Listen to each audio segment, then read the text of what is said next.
Hey guys! In this video I'm going to show you how I painted this watercolor, and we'll cover some important landscape features like water, trees, and rocks. So with just about any landscape, I'm going to start with the sky and work my way down the page.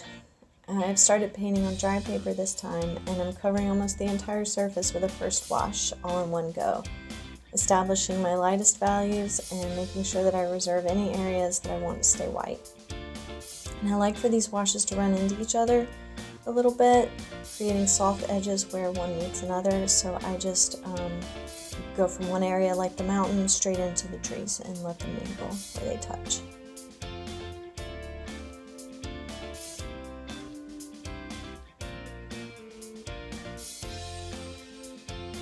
Call this a friendly stage. Everybody's hanging out, mingling, getting to know each other.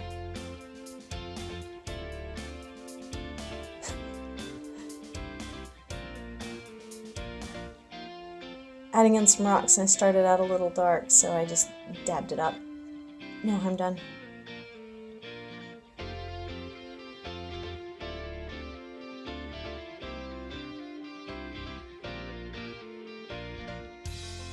Now I'll let that wash or that layer dry completely, and I'm starting to paint my next layer on top of it.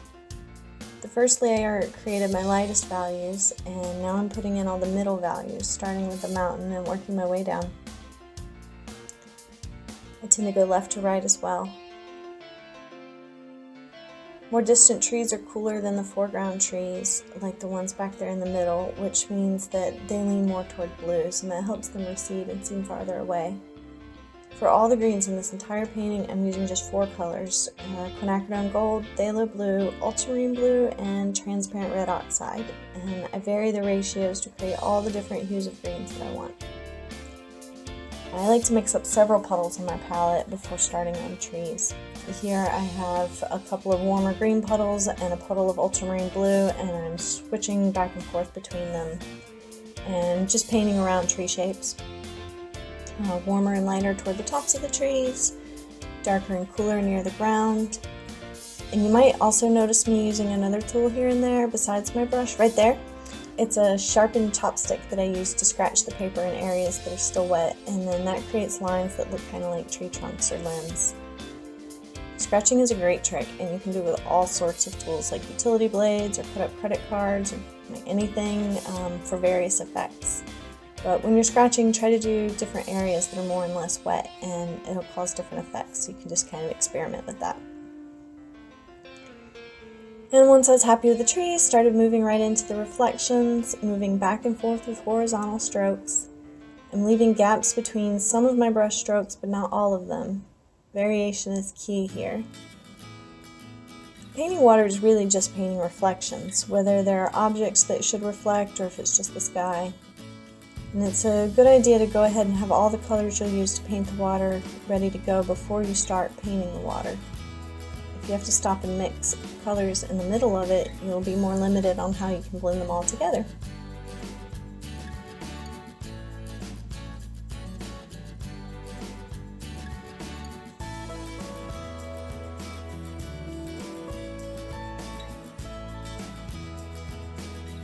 Making all these nice browns with the transparent red oxide and the lamp black, by the way.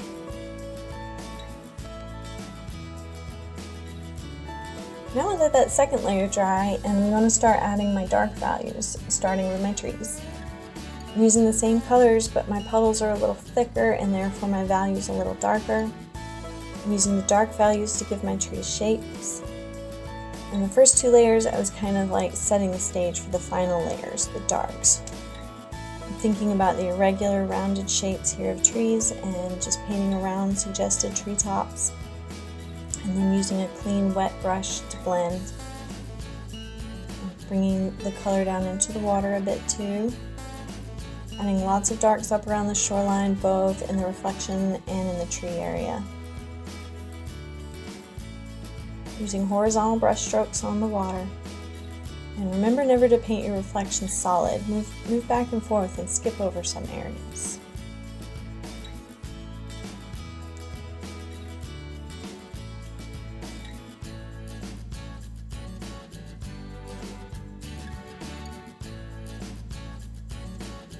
And continue on to shaping up these trees with the same technique. I'm using 2 brushes, so I have one that's full of paint and one that's just for clean water that I'm using for blending. And blending like this takes practice. It doesn't happen overnight. The amount of water in the amount of paint in your brush is always important, of course, but for blending, the amount of water in your brush is at least as important. Start with it drier and get it wetter as needed. You can't really mess up with too little water. You just add more, but too much water is hard to take back.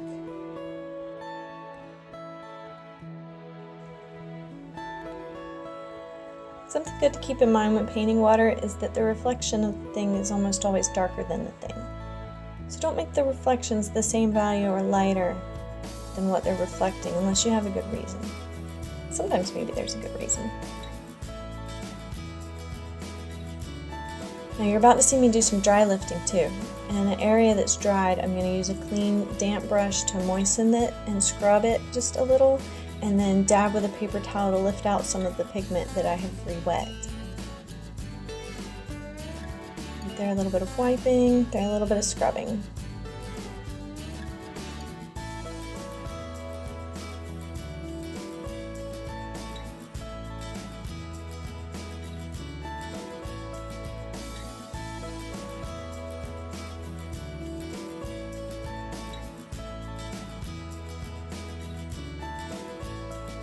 I'm just adding the darkest parts of the rock shadows and some lines in the water to show that the water is moving. Those little lines in the water coming out to the left of the rocks, they suggest the water is flowing gently from right to left. Time to add my little canoe paddling along the shoreline. This was hard to do without blocking the view of the camera. See my face in the way a little bit there. I did my best. I need eagle eyes. He came out a little quirky, but I like him that way. Who doesn't like quirky watercolor people? This is a fantastic trick. I used tape as masking and then scrubbed out a fine white line behind the canoe to suggest its movement, and then dabbed it firmly and even wiped a little bit with a paper towel. And removed the tape carefully when I was done. I'm using some more dry lifting to just add some horizontal highlights here and there where I think that they could use them.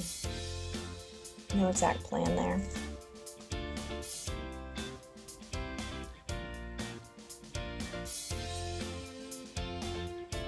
Doing the same thing with the rocks, just adding some highlights where I feel like they could use them. And finishing up, that's really what I'm doing, just looking and saying, where could I use a little bit more work? And like there at the end, decided to lift out a little bit more on the mountains to make some highlights. I hope you've enjoyed this video and want to watch more of my videos. And of course, a like, follow, share, any of those things are very much appreciated. Thanks so much for watching. Here are some of my other videos that you might enjoy. And I'd love to hear feedback about what other types of videos you'd like me to make, and whether you prefer with or without narration. All feedback appreciated. Later!